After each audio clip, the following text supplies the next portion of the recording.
June 25, 2009. A date etched in the collective memory of the world. The day the music stopped, not just for fans, but for an entire generation. A silence fell that was deafening. Michael Jackson, the king of pop, an icon who defined an era, was suddenly gone, leaving behind a void that could never truly be filled. In the aftermath, amidst the shock and mourning, one detail stood out, a lingering question mark in a sea of grief. It was a final, cryptic phone call, a message left on an answering machine in the dead of night, shrouded in mystery and unanswered questions. This was Michael's last known communication, a fragile thread connecting us to his final hours. It was a voice reaching out from the edge, a desperate plea echoing in the darkness. What did he say? What were the words that escaped his lips in that moment of solitude? Who was he trying to reach? Who was the intended recipient of this final desperate message? That call became a haunting piece of the puzzle of his final hours, a fragment of truth lost in a sea of speculation.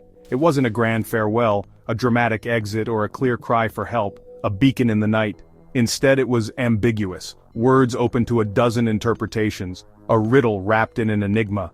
Was it a premonition, a glimpse into the darkness that awaited? Was it a statement of despair, a final acknowledgement of the burdens he carried, or just the exhausted ramblings of a man under immense pressure, a soul stretched to its breaking point? The call itself is a ghost, a spectral echo of a life lived in the spotlight, its existing only in the memory of the recipient, a secret whispered in the dark, and in second-hand reports filtered through the lens of speculation and conjecture. We can't hear his tone or analyze his pauses, the subtle nuances that might unlock its meaning. We're left to imagine, to piece together the fragments of a broken narrative. Michael, alone in his mansion, a gilded cage of fame and fortune, the weight of his comeback tour pressing down, a monumental task that threatened to consume him. Picking up the phone one last time, seeking solace or perhaps just a moment of connection. The image is powerful and deeply sad, a snapshot of vulnerability in a life lived on a global stage, a final lonely act in a life lived in the spotlight, a star fading into the darkness. This story is more than celebrity trivia, it transcends the gossip and the headlines. It's a human story about reaching out in a moment of need, a universal tale of vulnerability and connection. For Michael, the stakes were impossibly high, a gamble with his health, his reputation and his future. He was on the verge of a comeback, hoping to reclaim his legacy, to prove himself once again to the world. That final call is a haunting prelude to the tragedy that followed, an ominous sign of the storm to come, a quiet, desperate whisper before the silence, a final breath before the world went dark. It's a story that still demands our attention, a mystery that continues to captivate and intrigue, inviting us to listen closer to the echoes of that night, to decipher the secrets hidden within the silence. The mystery endures, a puzzle with missing pieces, a question that may never be fully answered. As we try to understand what Michael was truly reaching for in his last moments, we are left with a profound sense of loss and a lingering sense of what might have been. June 24, 2009. A seemingly ordinary day, but one that would soon be etched in history.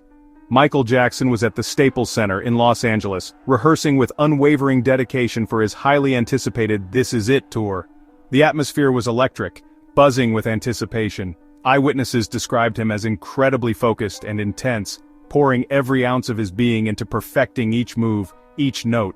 But beneath the surface of the dazzling performance he was physically frail, his energy reserves depleted. He ran through his iconic numbers, the songs that had defined a generation, pushing himself to the limit. He was laughing with dancers, sharing moments of levity amidst the grueling preparations, giving notes with precision and care, ensuring every detail was perfect, and telling his team, "I love you," a heartfelt expression of gratitude and camaraderie. Before leaving around midnight, the echoes of music and laughter fading behind him. Beneath the excitement and the bright lights, the pressure was immense, a weight he carried on his shoulders. A 50-show run in London, a monumental comeback after years away from the stage, a chance to reclaim his throne. He returned to his rented mansion, a temporary sanctuary from the relentless demands of fame, where his children slept peacefully upstairs, unaware of the turmoil their father faced. And the vibrant energy of the rehearsal slowly faded into the quiet solitude of the night. Under the constant care of Dr. Conrad Murray, a physician entrusted with his well-being, Michael relied heavily on medications to sleep, a dangerous and ultimately fatal necessity. The mood inside the house during those final hours remains a subject of intense speculation and debate. Was he triumphant, feeling the thrill of his impending return, or consumed by anxiety, haunted by the pressures of the world? Friends and associates, those closest to him, painted conflicting pictures of his state of mind. Some saw unwavering optimism, a burning desire to perform, while others saw crippling fear, a deep-seated insecurity. This inherent duality, this constant push and pull, tragically defined his final days. The brilliant performer bathed in the spotlight on stage, radiating charisma and talent, versus the vulnerable man hidden behind closed doors, battling his inner demons. In those lonely hours before dawn, shrouded in darkness and silence, Michael would make his final fateful phone call, a desperate plea for relief. The stage lights were off, the music silenced, and the real struggle, the one he fought in the shadows, began its final act. The world would soon learn, in a moment that would shock and grieve millions, just how high the cost of his comeback truly was, a price paid in full with his life. The recipient of Michael's final call wasn't family or a current team member.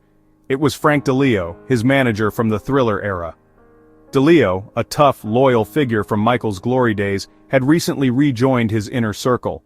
By reaching out to DeLeo, Michael bypassed his current handlers, seeking reassurance from someone he trusted. But DeLeo never answered. The call went to voicemail.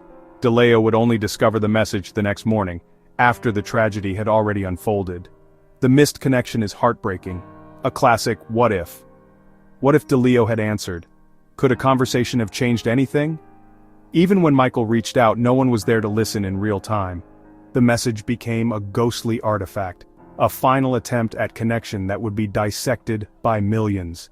The intended audience of one became an audience of the world, all trying to decipher a call that never truly connected. When DeLeo listened to his voicemail, he heard Michael's voice, slurred, rambling, and exhausted. The message was short, but its meaning was chilling. "Frank, it's Michael, it's over. It's all over." He mentioned his father, Joe Jackson, and made a strange comment about not being allowed to rest. The words felt absolute, a declaration of surrender. Was he talking about the tour, his career, or something deeper? Some saw it as a cry for help, others as a sign of despair. The slurred, drugged quality of his voice suggested he was already under the influence of the medications that would end his life. This wasn't the sharp performer from rehearsal hours earlier, it was a man losing his battle in private.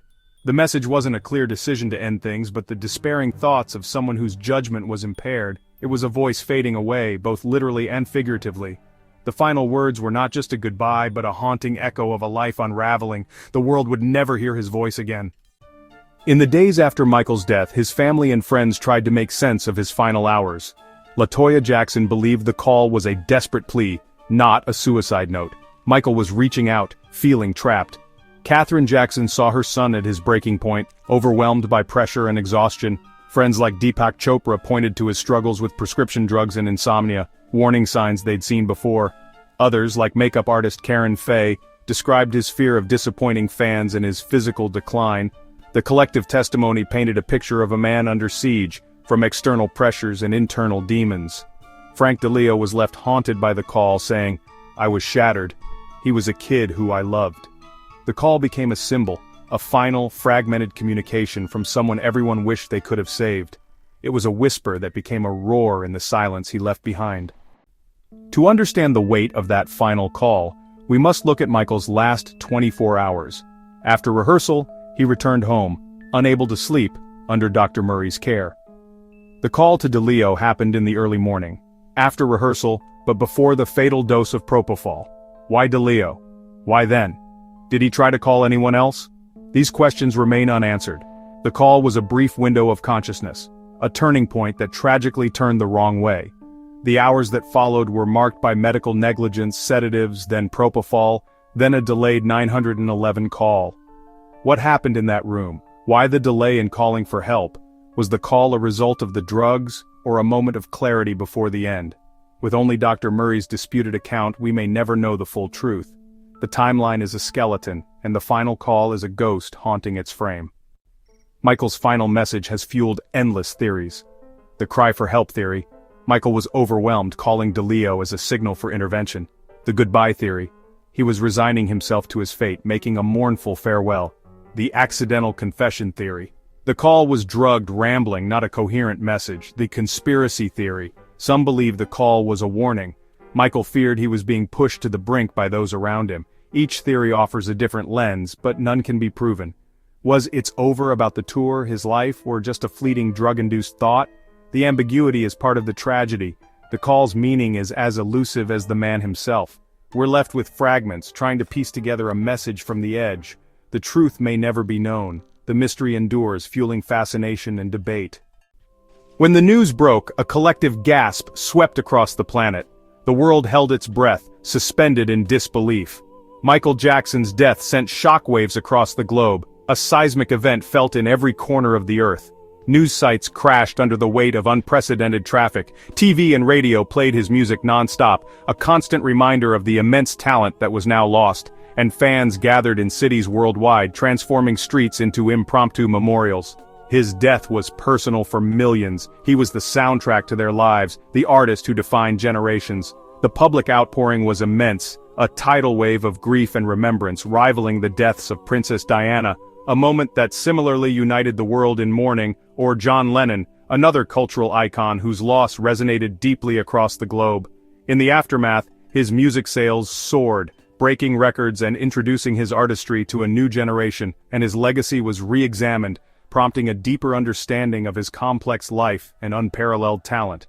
Documentaries and tributes poured forth, cast him in a more sympathetic light, offering a nuanced perspective on his struggles and triumphs, allowing people to reconnect with his genius and appreciate the magic he brought to the world.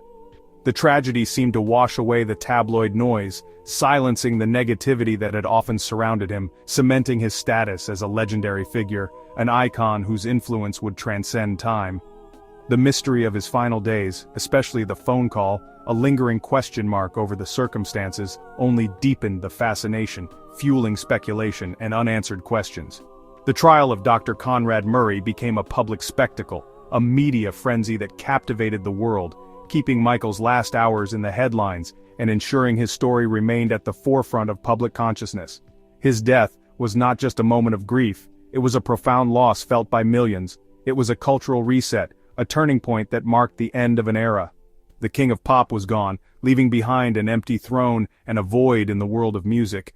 But his story was far from over, his influence continuing to shape the landscape of popular culture.